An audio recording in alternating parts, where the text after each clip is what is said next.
And it says you're live. Mike, you're on the air. I'm on the air in television land. So good morning, good afternoon, good evening to everybody. Thanks for coming out, whoever is over there in Madison, New Jersey. I'm coming to you live from Alexandria, Virginia. This is stage one of our journey to and from Marco Island. That's a long story in itself. So, but anyway, yeah. Thanks for coming out. This is the first of two meetings we have this month, and I'll talk a little bit more about what's coming next week. So, all right, so let's get things going here. All right, our usual agenda is, of course, we thank our sponsors, talk a little bit about what's new. I'll introduce Billy, and then, well, actually, I'll do a couple of things. Our upcoming events upcoming events in general and upcoming events for us.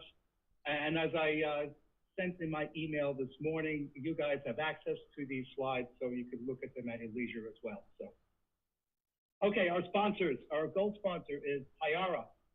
They're obviously the makers of Payara platform, which includes Payara Server, Payara Micro, but they have their enterprise, and they just introduced yesterday their Payara Cube. Talk a little bit more of that in a second. Azul is our silver sponsor, and they do their own downstream distribution of OpenJDK. And then we partner with DevNexus, an awesome conference that all of us in this room had attended this past March. And our per meeting sponsors, you see Romanelli's, Firehouse Pizza, JetBrains, and Jakarta EE. Should be more specific, that's Eclipse Foundation providing Cloudcast hosting. Yep. Yeah. Okay. Okay, gotcha. Oh, okay. I thought you wanted, okay, sorry. So we thank them for their support. So these are our memberships, of course, Micro Profile Working Group, Jakarta EE Working Group, the Jakarta EE Ambassadors, and the Virtual Jug. And of course, Payara, as I've mentioned in the past, we were the first of their Java user group spotlights back in January, and I listed all the other ones they've done that you can see on the screen right there. So you can go back if you're interested in some of those to listen to those podcasts. Of course, you should listen to ours, right? Okay, so what's new? Lately the speakers have shared their presentations with me, and I think I sent them via email, but rather than do that, I added a small section on the resources page that has a little PDF icon that you can click on, and you can open up their presentation from there. So, okay, this Payara Cube. This is basically their new product, basically packaging your app and being able to use Kubernetes without using Kubernetes. So it is a service, a paid service subscription, but it was pretty easy on how they did the demo yesterday at the virtual Payara conference. And also there's a new partnership between Payara and Azul. So they're working together on all that. All right, this is old news. JDK 25 is almost in ramp down phase 2, probably next week if I remember correctly. So you can look at these. There's a schedule. Jakarta EE11 is now formally released. The platform was released last week. And then I mentioned Jakarta EE12. There's 3 new specifications. Jakarta Query will most likely be part of the platform, but Portlet and Portlet Bridge most likely will not because of the work they have to do coming over from the Java service JSR, service request, or specification request. Let me get that right. Those are the specs you can look at, right, for 12. There's Billy's face, but let's go. I'll do this real quick. Upcoming events, the JVM Language Summit is coming up in August over in Santa Clara, California. Are you going to be there, Billy, for that? It looks like I will be, or hopefully, trying to angle towards doing that. I kind of figured you. So. Yeah. But yeah, I think registration's only about like $500 or something like that. So it's not yeah. terrible. And of course, Billy is one of the organizers of the Kansas City Developer Conference. That's coming up in mid-August in Kansas City, Missouri. Missouri, not Kansas. Nope. And if you want some great barbecue, definitely check that out. There's a discount code for 10%. And let's see. And then Dev2 Next is coming up at the end of September into October. There's a code for a $50 discount. And then, as I emailed last week, Venkat is offering free tickets based on some raffle for us. Just like in the Arc of AI a few months ago, there'll be 3 winning tickets with us from our group. So you can register there for a free ticket. I believe he'll do the raffle next week sometime. And then there's this new thing with JCon. It's going to be part of the IBM Tech Exchange. And if I remember correctly, Billy, you're going to be a speaker there? Yep. Also, I'll be at Dev2Next as well. So, oh, cool. So, and then the QCon, or the InfoQ conferences, the Dev Summit Munich in mid-October, if you want to go to Germany and have some good German Bratwurst and beer, and there's that. QCon San Francisco, mid-November. And this one's new, the QCon AI New York. This is in mid-December, and this is 2 days. I think it's right near Central Park. All right, so coming up for us next week, we have Joe Sherwin from Hazelcast. He'll be presenting Solving the Hard Problems in Microservices Without Adding More Complexity. And I added this in here, but breaking news, Venkat said that his visit with his customer was going to change to this month. So he had offered to present to us in New York if that original date held true, but it doesn't. So, and then in September, we have 2 talks on the same night. Vladimir Shapovalov will do a short talk on Apache Spark and Databricks, and then Alok Tibrawala will talk about enhancing Java apps with LangChain 4J. So, and then these are the, what all of our friends are doing. If you look through this, you'll see Billy's name mentioned a few times. And so he's making the Northeast tour. Yep. He was in Philly last night with us tonight, and New York JavaSig tomorrow, and Connecticut on Friday. So, and I think there's DC in there somewhere. We were talking DC, but unfortunately they didn't get their hosting, I guess, set up. So unfortunately, yeah, I was supposed to do that Monday, but it didn't get it worked out. Oh, okay.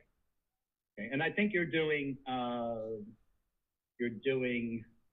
Atlanta, yep. On the 22nd. And then Jeff Brown is going to visit with you guys next week. Yep. And I thought to myself, oh man, that would be great to have Jeff come visit with us. I mean, the CEO of Object Computing, that would be awesome. So yeah, I can put him in contact with you. And please, yeah. And anyway, you can look at all these here. So let me go back to and introduce Billy, and I'll read from my. Mike, did you want to show the sign-in code? Oh, okay. Yeah. Let me do that real quick. Oops. Let's see. That's my ending slide of this. All right. So if you guys could please sign in with this QR code, we'd appreciate it. So Billy is a Java developer advocate with the Java Platform Group at Oracle. With over a decade of experience in Java, Billy brings passion for helping developers find ways to reduce tedious work, such as project initiation, deployment, testing, and validation through automation and adopting the latest features and tools in the Java ecosystem. Outside of work, Billy enjoys traveling, playing kickball, and cheering on the Kansas City Chiefs. Billy also organizes the Kansas City Java Users Group, as I mentioned earlier. On a personal note, I need to say, a lot of us were at Java 1 back in March. The DevRel team at Oracle, you guys were awesome. Thank you. I mean, that's all I got to say. It was just a joy to be there, and with all you guys coordinating all that effort. It was a great conference. So Thank you. Yeah, I really So Billy, appreciate that. Yeah, I'm really glad with how Java 1 turned out. yeah, and I was really happy to be there, and of course I did a talk on Helidon there, so that was fun, and got to meet some of the other guys at Helidon, that Awesome. put that together. So with that, Billy, thank you for coming out and visit us. Sorry I couldn't be there, in person, but I'm sure we'll cross paths again at some point. I'm sure. And so, thanks again, and it's all you now. All right then. Take it away. All right, great. Thank you, Michael. So we're all good. I don't need to do anything else. Perfect. Ooh, wait, I do. There we go. All right.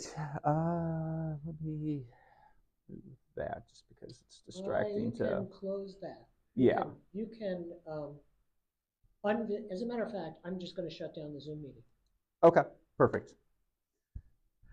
Yeah. Okay. Well, yeah. Thank you, everyone, for coming. Thank you, Barry and Michael, for hosting today. And yeah. So as mentioned with that introduction, my name is Billy Korando. I'm a Java developer advocate with Oracle. You might have heard of us. And anyways, but my presentation is going to be why developers should love testing. Important information. Please, at any point, feel free to ask questions. This is definitely more of a philosophical conversation. I do get into like some concrete stuff later on, but this is more about, well, why you should love testing. If you have any questions, feel free to email me at billy.korando@Oracle. And you can get a link to this presentation, or you can view this presentation at this link. I'll make sure I need to share that with Barry or Michael so that you guys can put it on your information as well so people can go back to it.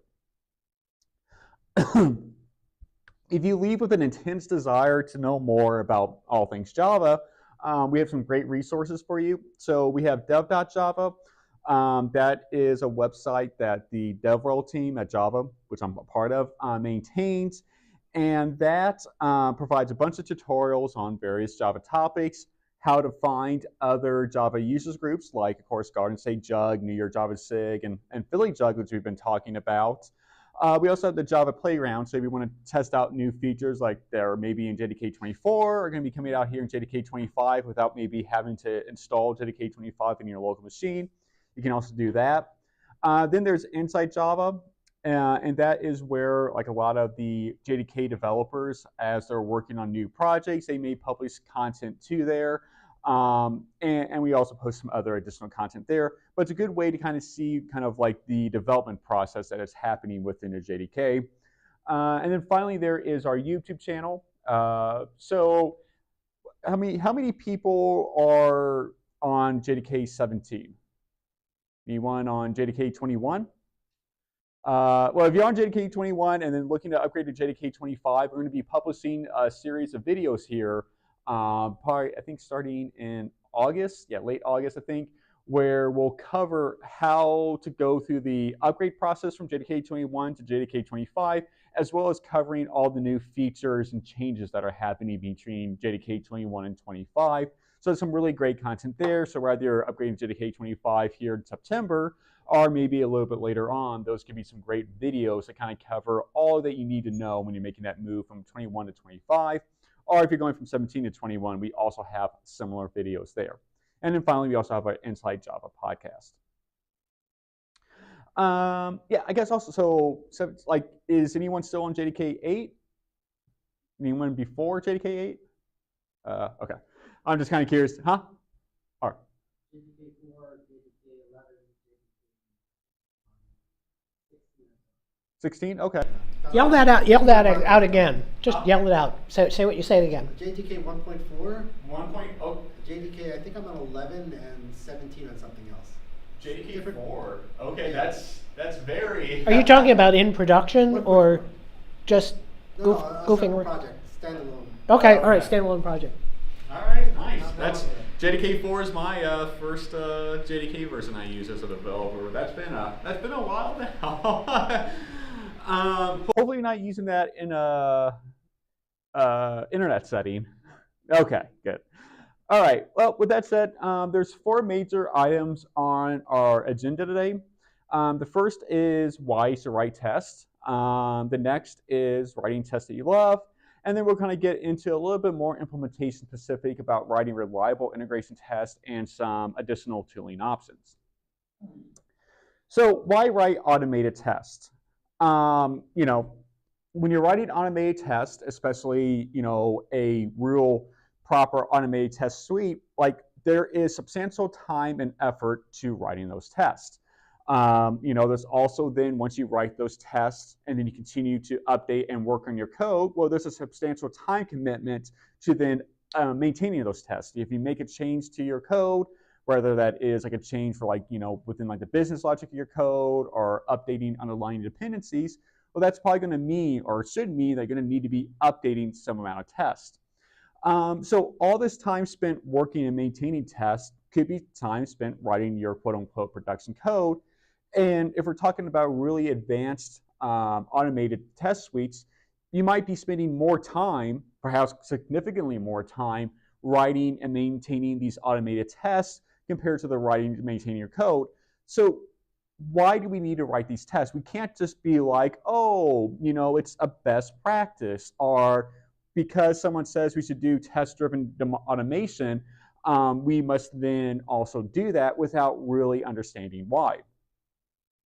So one of the things you probably also try to get to is having an automated deployment process that once you commit the code, that the thing between you and actually going to production is all automated. There's not going to be a human intervention of like QA testers verifying the correctness of your code. Now, not to say that if you push code to a Git repository that it's just going to, you know, 5 minutes later go out to production. You know, maybe you wait until, you know, off hours to actually to make that push to production or something like that.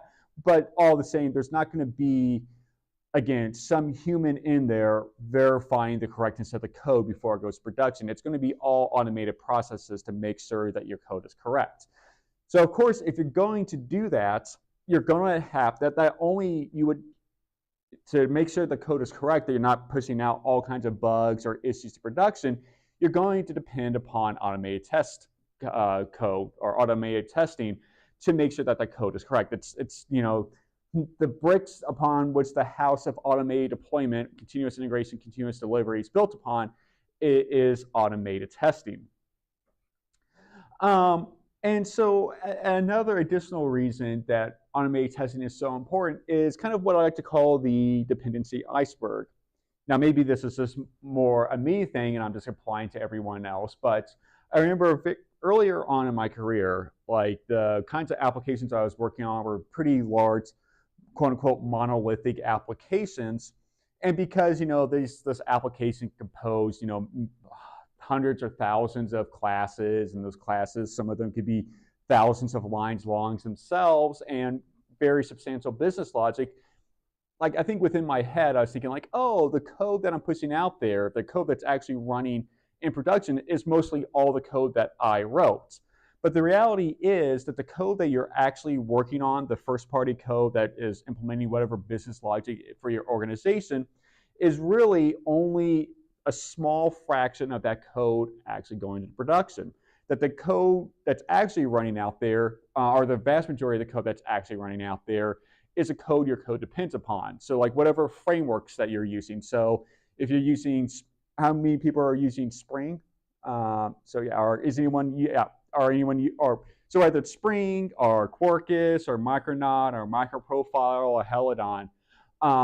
You know, that's going to represent a significant, and then, you know, so there's dependencies that framework, and then the, you know, Jackson and the various other, you know, like the database drivers and all that, like all those underlying dependencies below your framework as well. That's going to, and then the JDK, the operating system, even below that, like all that code is also running in production. And so that represents, you know, the substantial attack surface potentially of your code running out there where, you know, you're going to need security updates. So, and so many organizations that I was working at, so like I spent about 7 years as a software developer at one company. And then I spent about 3 years after that working as a consultant, where I worked with several other companies and also one other company in between there. And a consistent thing I was running into is a lot of these organizations were often very far behind on the dependencies that, I kind of just remember like one organization I was working at, like, they were on like Spring Boot 2.5.1.3 or something like that. And, this was like 7 or 8 years ago. So it wasn't like too super out of date like it would be now. But even then, it was already, a few years out of date. And not only was it like, oh, we're on just like the Spring.2.5x branch, but like a very specific like patch version of that.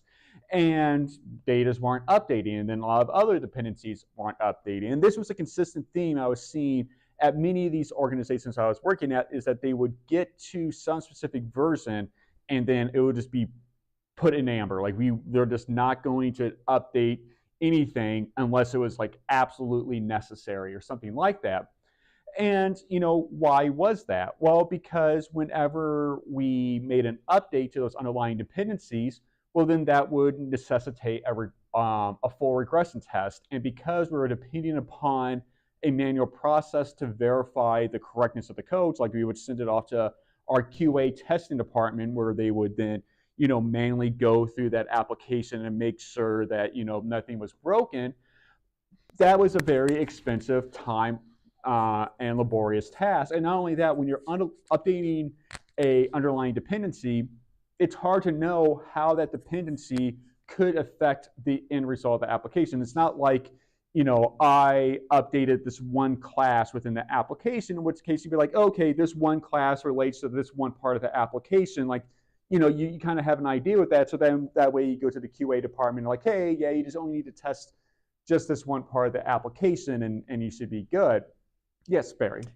There's another reason for not updating. Yeah. If it's not broke, don't fix it. Yeah, no, absolutely. Yeah. So if it's not broke, don't fix it. Obviously it introduced risk, but then part of that is the way that you're measuring that risk, or that the risk of updating is that you just don't know how it could then, break your application. And so because there's a risk of breaking the application and it's not broke, don't fix it, then that further just reinforced organizations not updating it. And then eventually of course, obviously there's the security vulnerabilities, but then the additional risk on top of that is, as this gets code that gets older and older and more out of date, to get it up to date, you're starting to bring in even a more substantial change set that, eventually, if you're on, like I don't know what the current version is. It Spring Boot 4 now?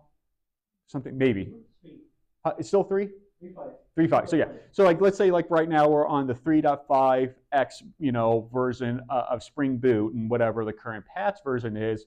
If you just stay there for long enough, well, eventually, like, I guess Broadcom is no longer going to support the 3.5 branch, and eventually going to move to like a 3.6 branch. And obviously there's a more substantial change set, or you may have to move all the way up to the 4 branch, because that's supposed to be coming out in October, right? Maybe. I think something like that. But, eventually you're going to move out of support. And so now to get into a supported version, you're going to have to take on even a more substantial change set. And then that farther just reinforces not moving.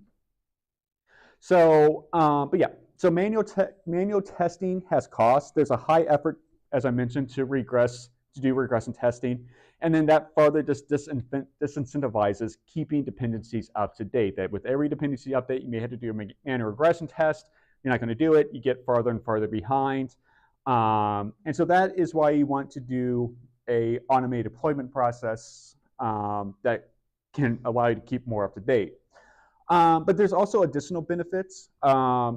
When you have a fully automated deployment process, it's auditable. So because it's all automated, you all have to write that in code. So you can actually review in code the steps you're saying to go through to do that deployment process, including, of course, the automated testing. And so you can say like, okay, this test is supposed to be testing the order process for our application, or creating a new user on our system. So you can say like, okay, is this actually accurately reflecting the process of creating a new user for our system? And maybe it is or maybe it isn't, but you can at least review that. And then you can also see in reports, like, is this test being run to make sure our user creation process is correct? And you can see like the logging that either the testing or the application itself, spits out as it's being tested to verify, are all the areas that we think it's supposed to be touching actually being touched and tested. With a manual process, you have to take the manual tester's word for it. And it could be a case where the manual tester, they went through the user creation process, but maybe they tested it in the wrong region. Or maybe they did some other step, like as they're filling out the process, like they accidentally, fat fingered it and hit the space bar at some point, and that gave them an error, but they didn't realize they did that. So like now they're like, hey, this thing is broken and I don't know why, and you're kind of figuring out why that's wrong. So the big thing is that it's just not auditable. You don't know. You may have like a checklist there. The automated tester says like, or the tester says like, okay, yeah, I did all these different things, but you can't prove it like you could with an automated process. Also, an automated process is more repeatable. You can just rerun that automated test again to see if you get the same error. And if that problem persists, then you obviously kind of realize if you have a problem. Depending upon how you write your automated test suite, if you actually keep it independent of the code it's working on, like keep it in separate repositories, you could even potentially have that automated test suite run against a different version of the code. Now, most of the time when you have an automated test suite, you kind of keep it all within the same repository, which has its own benefits because you kind of keep it all together, but that could be one other vision or benefit. If to keep it in separate repositories, you can make it very easy to test against different versions of the code to see maybe when an issue started. Like, okay, maybe we did like a big update to our dependencies and a test broke, but maybe there's some like other changes that were also recently made as well. You could be like, isolate that, say like, okay, wait, this test started to fail when we upgraded, maybe this dependency or something like that. That way you can maybe do some like isolation. Again, not something you can quite as easily do with manual testing. Certainly not the repeatability, because humans were not always great about exactly going through the same sets over and over again. So when it comes to automated testing, a frequent thing comes, like particularly because automated testing is, much more metrics driven, like there can be certain things about like, okay, you should be getting to end test coverage percentage. And so like the question's like, okay, so how many tests should you write, And the way I see it is whatever gives you confidence to deploy to production without manual intervention. And I say that because that's going to vary depending upon the kind of applications you're working on. So like you mentioned, like you work for the state of New Jersey. So, like maybe, obviously that could be some very important government functions going on there. So like for maybe some of your tests or your applications, you would need to have a very high confidence that the applications are correct. But maybe if I'm working on an application that is just publishing a monthly newsletter, well, okay, if the newsletter goes out twice to some people or doesn't go out at all or something like that, the harm that comes from that is much less than potentially like someone's, benefit information being lost or something like that. So whatever kind of gives you that confidence to get to production is the amount of tests you should be writing, and that is just going to always kind of vary depending upon whatever the importance of your application is. And then also some of the things with the issues with like going by, like you should have like end test coverage percentages, that a lot of that information, you could have like 80% coverage, but that doesn't really tell you anything about the quality of the test, if they're even necessarily working. And even also that 80%, like there's a lot of areas like security testing or testing with like some other external services, which might not even be included with that, which could be very important to the effectiveness of your automated test suite. So, going for some arbitrary number like that isn't really necessarily a good thing. It doesn't necessarily, it's once you, as an individual developer working on that, or really as an organization says like, yep, we have confidence, we don't need to have manual testers or any other manual process to verify the correctness of the code before it goes to production, that is when you have enough tests. And you can add or remove tests as you feel like, okay, there's too many tests here, we're spending too much time, you don't necessarily need all this testing, maybe take some tests away. Or again, maybe you add more tests if you run into some issues. Now, all that said, I'm not here to bash the concept of manual testing. It's still needed, but it would be for exploratory purposes. So you would just have manual testers out there, working in parallel with developers, just to see that, like, they're the Rumsfeldian quote of there's known, unknowns, and unknowns. So like those manual testers would be out there doing exploratory testing to maybe find those unknowns and make sure that there might not be areas of testing that are just going to be being completely missed. Any questions on any of this at this point? Yeah, just in the chat here for YouTube, are there situations where only manual testing is desirable? No, I don't think there is. Like I said, you may have initially some exploratory testing to maybe try to find areas where maybe your automated test coverage might be lacking. But once you find saying like, hey, we aren't properly testing, like you're doing some sort of pen testing on your application, but like once you find a vulnerability, then you want to then create automated tests that then continue to check that going forward. You wouldn't want to, again, rely upon some sort of manual intervention as part of the process of going to production to verify the quote-unquote correctness of your application, whatever correctness might mean. And another question along YouTube here, can you think of, or can you suggest, or do you imagine that there are situations where an organization or a person or a developer badly misestimates the importance of a particular project? So for instance, you were talking about the state of New Jersey versus writing like a newsletter. A newsletter. Yeah. Are there situations where yes, where you go, oh my God, I thought this wasn't important, and it turns out that I'm in really deep doo-doo because I didn't, no, 100%. That could absolutely happen. And that's part of the reason why, again, I kind of go back to this is on how many tests you should write, because it's like, oh, my organization, or I just said like some arbitrary percentage, like again, test coverage is kind of the way you typically go with it, like, oh, you should get to N percentage, 80% or 90%. But like, okay, you can get to 90%, but you may be missing that most important 10% of your code. And then, you could be like, oh, well, I thought 90% was always enough. And like, it wasn't. So like I said, yeah, it would come with experience, both as the developer or the organization or the maturity level of that organization when it comes to automated testing, automated practices as to what that amount should be. And yeah, you could absolutely badly misjudge it, put something to production blows up. But of course, that could also happen, in any other process. That's just a reality that, that's a little bit outside a bit of automated testing, but that's still a great question. And that's, again, why I don't try to offer some sort of number, because, again, it's going to vary depending upon your organization, the applications for that organization, and so on. Any other questions? I don't know if it's a question or...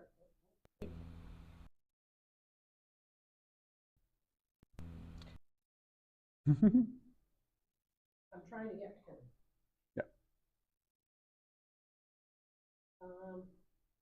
We just have a comment here. Uh-huh. And wait.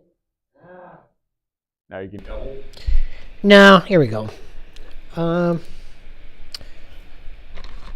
Boris says you should write both unit and integration tests. Only then maybe you can reduce the amount of manual testing.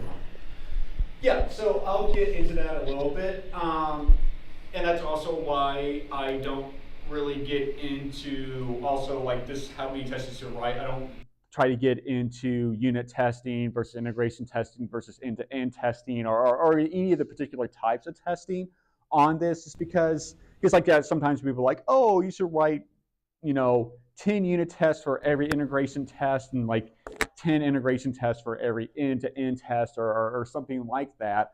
Because again, there's no particular right metric. Maybe, all you do is integration testing and that is good enough for you. Or maybe all you do is unit testing and that is good enough for you. Because again, I can't possibly know all the different business cases on all the different scenarios to where I can sit here and say how much is the different types of tests is right. And then also, how, and also like what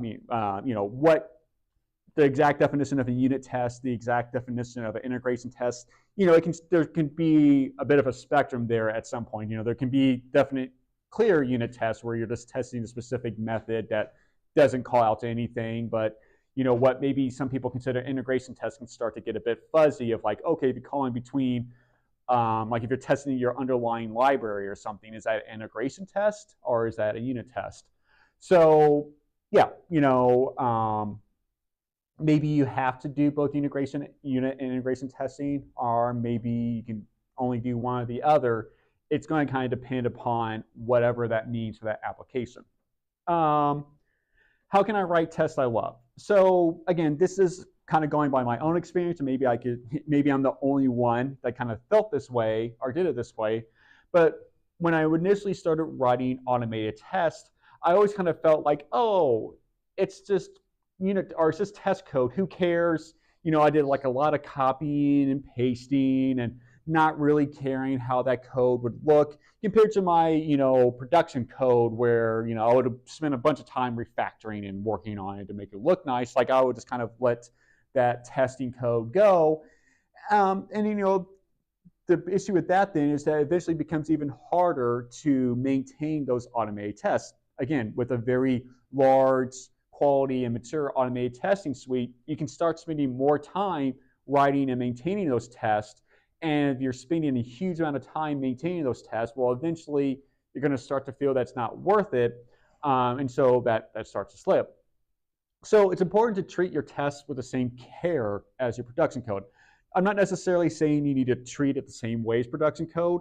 There can be reasons where you would want to not try to aggressively refactor code to where you're, never reusing the same code and never copy and pasting, because like sometimes having that isolation between tests and not trying to aggressively refactor it to where you're sharing all the common code can be good in automated testing, but you should still care about the overall quality of that code. Also, it's really important, much more compared to production code where throughput and certain efficiency might take priority, to prioritize readability, to maybe really take the time to write out maybe potentially really long method names that are your tests to say like,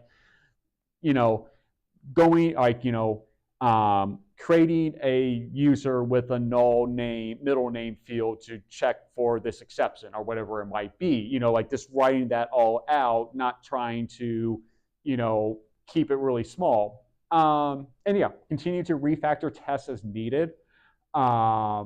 And then also remember to always remove tests providing little or no value. If you had a bunch of tests in there, but maybe that part of the application is no longer actively used anymore, or maybe there's a better way of writing those tests, remove those tests. Don't just think you just have to keep them there forever, because again, there's a cost to doing that. Also, definitely use assertion libraries. So fundamentally, the way JUnit and TestNG works, like when their asserts, their native asserts, all they do is just throw a assertion exception. That's all they're really checking for, and that's what then these assert libraries like AssertJ or Hamcrest also use. They just throw an assertion. But yeah, like JUnit, I used initially JUnit 4, then also I did like a lot of presentations and stuff on JUnit 5. Like the assert equals, I remember for like a long time, I forget, it's been a while now, but like, is it the test value and then actual value, I believe it is? Or is it the actual value and the test value? I never remember those things. Yeah, but whatever it is, like I think it is Whatever it is, I'll do it wrong the first time. Yeah, and for me is when I first started writing tests, like the first like maybe even a year or so, I was writing tests. I was always writing it backwards because I guess I refused to read the documentation. And of course, like when I would get like a test failure, like it would be a bit more confusing to understand what was going wrong with the code. But for me, like whatever way it was, like that's the way it made sense to me. And there's not a white ray for how those assert equals should be. It's just like the way they initially decide to it, and then it's continued on. But where the benefit of something like assert J is that it becomes a much more natural language way of saying that. It would be assert that is equal to this, or is greater than this, or is less than this, or the various other assertions that you can just read the assertion in a normal English way of reading it and understand what it's saying, which just further improves the readability. Hamcrest is pretty similar as well. I didn't ever use it quite as much, but whatever assertion library you think does a good job, use it. Or if you even want to create your own assertion library or your own various asserts, also do that. But whatever you think improves the readability for your test, use that. It's totally valid and should be, again, readability should be highly prized, sought after within your test, because like also your automated test suite can kind of become living documentation onto the correctness or what your application should be doing. So yeah, then another extremely important thing is writing reliable tests. So yeah, if you have an automated test suite, whenever a test fails, you want that to be because something is actually wrong with the code. If this test fails, that means there's someone accidentally introduced a bug into the code, or you're developing it and you're making a change and you're just wanting that warning saying like, hey, you did something wrong and needs to be updated. You don't want a test to fail and then you run it again and it succeeds at the flickering test, because then you're going to start to lose confidence in your automated test suites. And then you're going to be like, oh, okay, this test failed, but that's because like the underlying database, that the test data wasn't available or it was out of date or something. And so that failure doesn't really matter. Then you start to lose confidence in your automated test suite when you say like, oh, okay, these test failures don't matter. And then you just begin to lose confidence in your automated test suite, and then you eventually start losing confidence in its correctness, and you stop maintaining as well. Something that over the past, actually about 5 to 10 years now, has gotten much better though with automation. So historically, writing reliable integration test suites was really difficult, because like back when I was doing a lot of this stuff before I became a developer advocate, like test containers was only just getting started. But like if you were doing database integration testing, you would either need to be connecting to like a live instance of that database, like your dev or your QA instance of that. And you would always kind of run into issues of maybe that connection fails because they're doing maintenance on that instance of the database, or maybe the test data got out of date or something like that. And of course, all of those tests would take a lot longer. If it took half a second to set up that connection to the database, that's not so bad for 1 or 2 tests. But when you maybe have hundreds or thousands of tests, that starts to really take up time. I know there's places where like running the entire automated test suite would take like several hours. And if it takes, 8 hours to run that automated test suite, that discourages it from using it as much as you possibly, as much as you would hope to use it for. But luckily, we now have tools like test containers. Has everyone heard test containers? Or has someone? So what test containers is it is a library that can set up and tear down a Docker container within the lifecycle of a unit test, or within the lifecycle of an automated test. And this can be really great for, like, say, setting up a database. And with this, because it's like Docker container, you can go back one moment. So like one way, particularly with like database testing, a step up or away from connecting to like a live instance of it was to use like an in-memory database like H2. H2 is a great tool, but it couldn't always exactly replicate like the behavior of a Postgres database or an Oracle or MySQL or whatever database, just because it's not actually a MySQL or those databases, especially if there's some sort of advanced like triggers or procedural language or store procedures on that database. Like H2 couldn't really ever truly replicate that. With test containers, though, like I said, you can set up and tear down a Docker container within the lifecycle of an individual test or your overall automated test suite. And with that, you can exactly match like the version of the database that you're actively using in production. Like if you are really mature about your DevOps process, like your database team could be maintaining an image of your database and then updating that image into your shared image repository to where you can then pull that down into your automated test suite. So you have like an exact match of version and configuration of it. And then maybe you would also then have a common area where you could pull down test data from like some sort of volume or repository as well to test against. But then that database would be set up for that lifecycle of that test. Once it completes and verifies it, then it'll be torn back down. So that way you're not potentially polluting test data between individual test runs.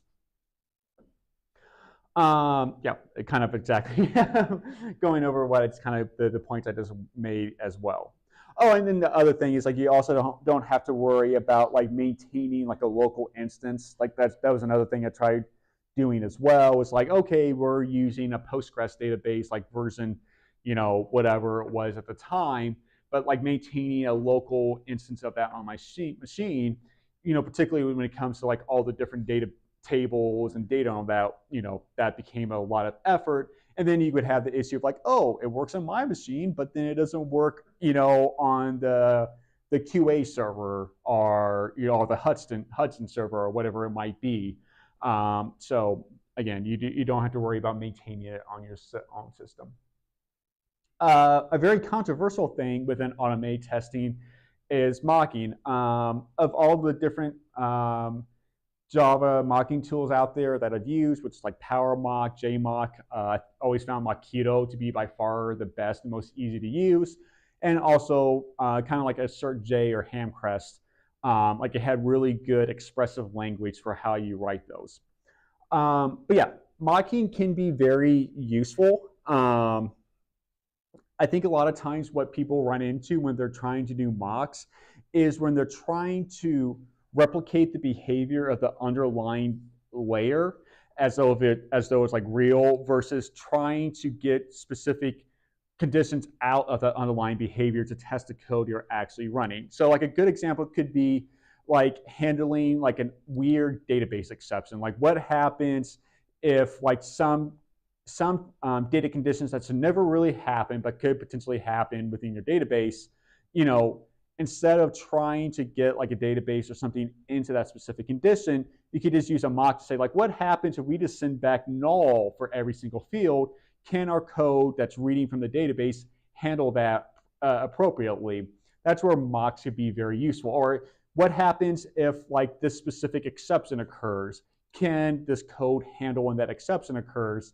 That's what mocks should be done. You're not trying to emulate the underlying behavior. You're just only trying to say, how is my underlying code supposed to interact or respond when this specific scenario occurs?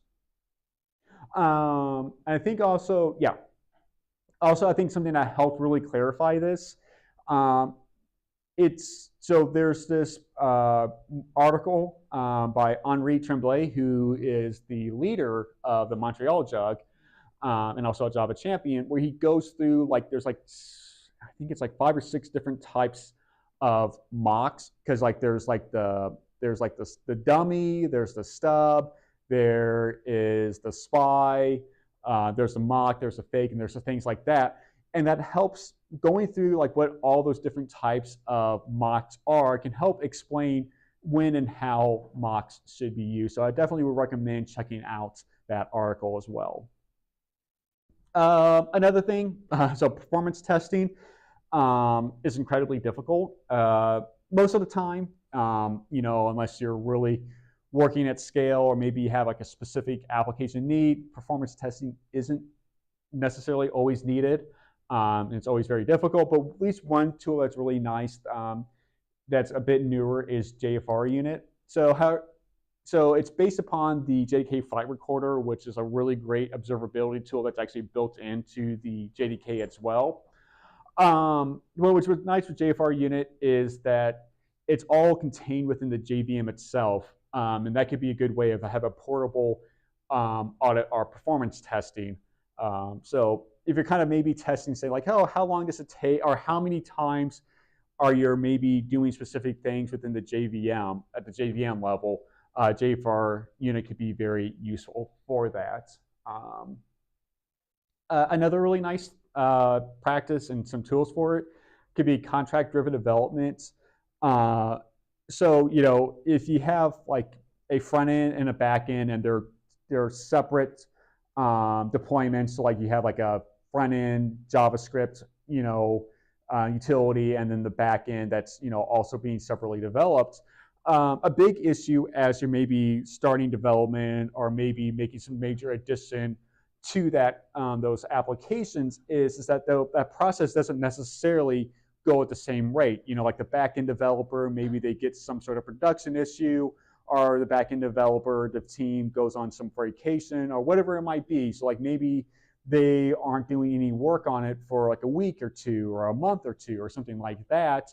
That could prevent like the front end team from making progress, and vice versa. With contract development, if you're working either over like a HTTP interface or through messages, you can write out in contracts what the sort of behavior is supposed to happen. It's like, okay, if I make a GET call to this endpoint and pass in like these values, what should my response be? If I make a post call, what should my response be? You can actually write this out in code, and then that way, if both the front end and back end are testing against these contracts, as long as they're passing it, then they should also work once you actually deploy them. So a tool for that could be Spring Cloud Contract. So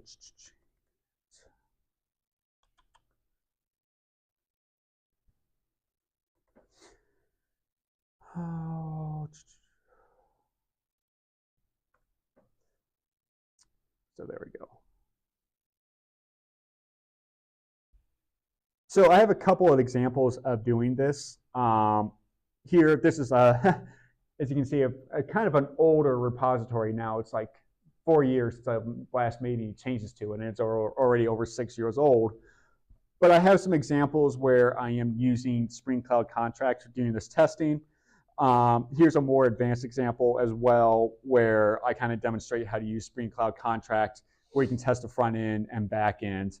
Like I said, this is now a few years old, so it's 6 years since I last touched it. So it's a bit of like behind on maybe what you can do now, but it's a very useful tool for this kind of behavior. Some additional tooling. It's probably always good to separate the execution of unit tests and integration tests. So if you're using Maven, and Gradle has the equivalent of it, like this Surefire plugin is canonically used for unit testing, while the failsafe plugin is canonically used for integration testing. I mean, you don't have to use it those ways, but with the Surefire, that executes earlier in the execution process of Maven. So that way you can get those the comparatively fast-running unit tests executed first, and if it finds something, then it doesn't necessarily have to go through that potentially more expensive and longer process of executing those integration tests. So you might as well, it's a little bit of that failing fast aspect of it. It also provides this isolation from unit test and integration test. Another really useful tool, and this maybe gets a little bit to you, what you're maybe touching on, Barry, with like, oh no, like what if I badly estimated the number of automated tests I need? There's a concept called mutation testing. And so what mutation testing is that it will go through and change like either your code, it'll change your code to be like, okay, maybe you have somewhere in your code where you're saying like, is these two values equal within an if statement? What mutation testing will do is go through and like manipulate the bytecode to be like, oh, well, what if we change it to not equals? Do any of your automated tests then catch this change? If a test does fail when that happens, then it's like, okay, this mutation was caught, and then that means you're testing that code well. If it isn't caught, then you know that that code isn't being actually properly tested. So that's kind of like testing the testing. Yeah, exactly. Because it could be very easy where you write like a automated test to get an arbitrary test coverage percentage, but like you don't have any asserts within it. Like those assertion tools like Korando, just checking that code is executed, it has no idea if you're actually checking like the asserts are doing anything mutable, or you just have like assert true at the bottom of it and just, oh yeah, all my tests pass, of course. So yeah, mutation testing is a way of validating exactly the effectiveness of your test suite. Yeah. It sounds like some applications might have a variation of things you can put in that's a small change, it'll still be valid. But if you make a different change, it's invalid. How do you write in the rules of your source information so the mutation testing actually catches real problems? Oh man, it's been a minute since I last done it. But I mean, some of it is that, so if there are rules within like different valid values, then that should be, let's see. So, I'm trying to think how some of the stuff that it does. So like it would go through and be like, it would make manipulations to like if statements and for loops. Like what if the for loop, like what if we set it to 0 iterations, does it catch it? Or what if we set it to not equals or is equals? Yeah, no problem. But yeah, the tool that I've used for that is PyTest, and it's extremely simple and easy to use. Or it's also called just pit testing. Yeah, super easy to use. It can take a while to run, so it's not like necessarily something you would run every time. Like you maybe would have it part of like your weekly build, or maybe even a monthly build or something like that. Would that say bytecode? Mm-hmm. Yeah. So yeah, it'll manipulate the bytecode. Oh, is that a typo there? Oh, yeah, that's supposed to be, yeah. Yeah, that's supposed to, thank you. Yeah, that's supposed to be, I'll get that later. Yeah, that's supposed to be bytecode, not bytecode. Man, I've had this presentation for a long time. You're the first person to actually mention that typo. Happens to me all the time. Yeah. Years into a course. Yeah. And some student catches something. And you, of course, fail. I'm like, no, this is perfect. This one is kind of newer. This is an older presentation, and this is one of the more recent changes I made to it. But AI generated testing, I could see that maybe having some initial use, just because, there could be a lot of different scenarios, like, like the happy path, the unhappy path. Maybe taking all the time to have to manually write that all out could, take quite a bit of time. So maybe I could see a benefit in using AI generated tests. I haven't actually done it in anger or anything like that. But yeah, I just remember a couple of years back, this company, so I helped run the Java users group in Kansas City, where I'm from, and this company called Sapient AI or something like that, they reached out to me about sponsoring the group. I initially didn't really respond to it because I always kind of felt like, who is this? Why are they suddenly reaching out to me? But like one of my other organizers responded. And anyways, what it ended up being is they did AI generated tests. Like, so when I realized that's what they were doing, I'm like, oh, okay, I guess that has use and benefit. I thought it was just going to be also like some weird thing that like none of our users would care about. But like, I'm like, oh, okay, that maybe could be useful. I, again, haven't done it myself, but I can see some benefit. And at least to me, I think also I can see some benefit is that I've never been a fan of test-driven development. I'm not trying to say there's anything wrong with it. It's just that like the way I write code, it's just really hard for me to think about like, oh, I'm going to write the test for the code before I actually write the production code myself. Like, I just can't think like that. So that often means I would write out a bunch of production code, but then of course I would need to later go back and write all the tests for it. in that case, something maybe like an AI generated test with how I write code could work to kind of make that burden a little bit easier of not having to now go through and write dozens of tests, later on. So that's how I could see it being useful. But like I said, I haven't used it personally in anger, as they say. But yeah, so here are a couple of links to the GitHub repositories I briefly showed earlier. Testing again, like using JUnit 5 or CertJ test containers. Yeah, I think actually, I guess I must have maybe updated the test, but yeah, at least also initially when I wrote this presentation, I was like recommending people to use JUnit 5, but I think pretty much everyone, well, except for you on JUnit 4 or JDK 4, pretty much everyone is well past JDK 8, and actually a lot of people are getting onto JDK 17 and 21, which as a Java developer advocate makes me very happy to see. So pretty much everyone has long already made the switch to JDK 5 by now. But still, if you're not on JDK 5 yet, definitely make the switch. It's much better than JUnit 4.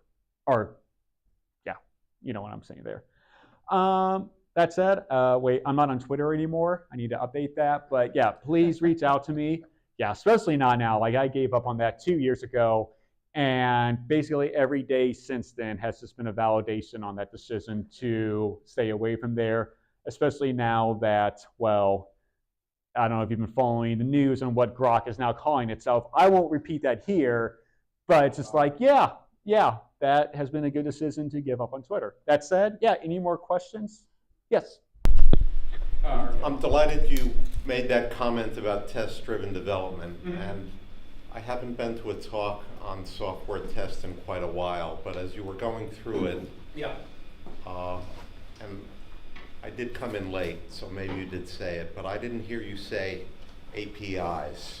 And in the modern world, to me, everything is an API. Yeah. And writing a test for APIs and even integrating tests for APIs that work with each other is really, at least for me, straightforward to think about. I don't have to have nightmares about it anymore. That's good. So I guess my question is, I was wondering if you had a comment on API testing, and my other thing, that I didn't hear you mention, is front-end testing. Okay. The last time I went to a talk on this, front-end testing is not really an option because it's kind of impossible. Yeah. Or that would be manual all the way. Yeah. So for API testing, that's actually where contract-driven development could be very useful, because that's all about testing the contract of the API of like, okay, if I call this endpoint or maybe call this database or whatever it is, you can kind of write out the behavior of like, okay, if I call the, get users endpoints, what should I get back from that? Like, should I get back a list of users, and this would be all within that. Here, let me actually go into this example with this. So we can log all that easily.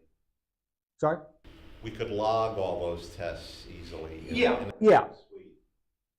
So yeah, here's kind of an example of what I'm talking about. So, and again, this is just one example using Spring Cloud Contract. There could be other tools out there for this, but it's just like, okay, here I have like my API v1 produce, and I'm making a get to it. Okay, I'm expecting if I call this, I get a 200 response back, and then I should get, a list of produce that kind of looks like this. But you can test it all different ways of, so like I do like a find produce by name. So if I, provide apple to this endpoint, I should expect to get back a 200. But you can also, okay, I don't do a failure for this, but like here I have like, okay, if I try to add a new item to a post endpoint, but I provide invalid data, then I guess just send back like a failure response. So this could be a way of doing API testing. So when it comes to front-end testing, so like my background, I'm a Java developer. I've always kind of worked on the back end, so I haven't really done much front-end testing, but I do remember like Angie Jones. She did a lot of stuff on automated testing. I haven't talked with her as much lately because like COVID just, and then now it's like Twitter being not active on there anymore, so I'm just not on social media like it used to be. But she did like a lot of stuff when it comes to front-end automated testing. There have been more tools out there available that can kind of better test, are things visually correct and stuff like that. But it's definitely a much more difficult area to test front end versus back end because it's also a bit more subjective and difficult to say like what looks wrong, because like you can have like things just not displayed on there that are technically supposed to be there because like like the Z position of something that like the like the background is in the foreground, and so technically everything's being loaded, but if you're the user, all you see is like whatever background image pasted over the entire screen. So like it's always probably going to be a bit more difficult thing, but there are more tools out there that can better test for that. Like I remember at least one of the tools, like again, Angie Jones was like demonstrating was like, oh, like how do you test if like an image is upside down? And like this tool, at least in her example, could kind of test that or detect that like, oh, okay, yeah, this image is upside down, not right side up. So, yeah. Is that answer your question or does anything? Absolutely. Yep. Any other questions or anything from the live stream? We had some other questions from the live stream, but you already went over them after they asked. Oh, okay, perfect.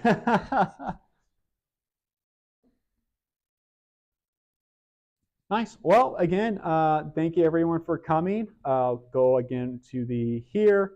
You can go back to this presentation, which includes and then all the other links as well, if you want to check them out. So yeah, thank you very much. And Billy, thank you again for coming. We really appreciate it. It's been a really exciting talk. Yeah. And I'm looking forward to videotaping a talk of you tomorrow. Yeah, at least I think this time it is 2 different talks, because I think last time when I was doing this, I gave like the exact same talk all 3 times. So like you got to see the same talk twice. Always worth hearing the same talk of yours more than once. Yes. Yeah. Okay. So I'm not in the frame, but that's okay. Thank you everybody for coming. Thank you for watching on YouTube. We'll see you actually next week for another great GS Jug presentation.